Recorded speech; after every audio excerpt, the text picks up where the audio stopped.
Dalton Kincaid, tight end 5, 67th overall. Kyle Pitts, tight end 7, 79th overall. These are two guys that I'm pretty in on both of them.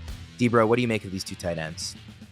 Draft both and enjoy. I want to invest in Dalton Kincaid, and again, I'll bring it up, but people talk about it with the tight end, or they talk about Dalton Kincaid as a tight end and stuff, and I get it. Like, yes, it's his positional designation. He's a freaking wide receiver. He's going to be Buffalo's wide receiver 1.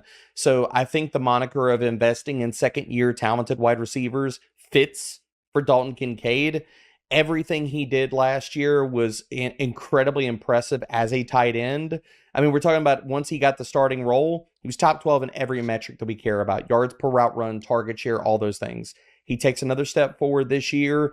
Kyle Pitts, the risk is all baked in, man. I mean, he's just going in the same spot of drafts that he was last year, and I'm going to continue drafting him. I think the injury stuff we've heard in the offseason that maybe we didn't know last year during draft season is very real. And I'm sorry, like, I know this point has been just hammered home, but give me Kyle Pitts not shackled by Arthur Smith. There is no iteration of any freaking NFL offense where Kyle Pitts, and I don't care, even a less than healthy version of Kyle Pitts, there is no NFL offense that should ever exist with Kyle Pitts in it, where Kyle Pitts gets 5 red zone targets throughout an entire season. 5. You can count them on one freaking hand. That should never happen. The talent is still firmly there, and the metric that I always go back to for projecting ceiling for tight ends in fantasy is yards per route run against man coverage. Oh, looky there. Kyle Pitts last year was still 7th in this metric, right ahead of Travis Kelce. The talent is there. The passing volume will be there. And we actually get competent quarterback play in Atlanta this year. Give me both these guys. Yeah, Andy, I want to get your opinion on both, but specifically on Pitts. I mean, to me, like, the biggest reason, and maybe the only reason to like consider not taking Pitts where he's going, is just the emotional factor of I've been burned once, I've been burned twice. Like, I just can't do it again. And quite frankly, I don't blame anybody like that, especially like more casual players who, like, you know, a lot of the diehards, like, they get really into the weeds or the numbers, like Deebro's saying, and it's like, oh, it makes so much sense. But for the casuals, like, I remember, like, when I first started playing fantasy, if a guy burned me, no chance was I drafting him next year, even if the logic panned out that it would make sense. So outside of the emotional factor, I don't see a whole lot against him.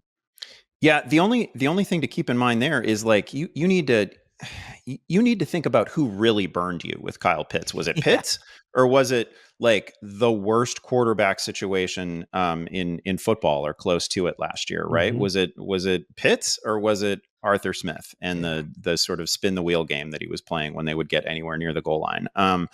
I think that's what's burned you. It wasn't Pitts himself. Yeah. This is just an obviously very good player. And one of the points that I've been making about Atlanta, like on Yahoo platforms, is that, like, we're giving maybe this is a strained comparison, not sure, but, like, we're giving Garrett Wilson all of this credit for having been burdened by a terrible quarterback situation these last couple of years, right? And we're pricing him, like, basically at the back end of round 1, early round 2.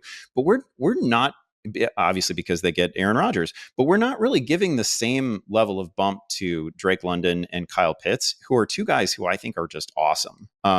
And their quarterback situation was at least as bad. I mean, whatever. We're comparing two terrible things, but, like, the Zach Wilson situation wasn't much better than Desmond Ridder and Heineke.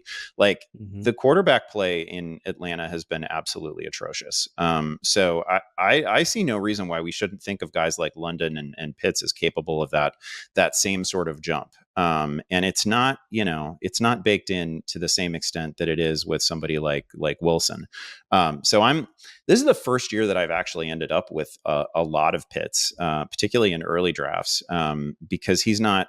I don't think we're fully, like, all the people that were like, oh yeah, this is the best tight end prospect we've ever seen. This guy, generational talent, all that.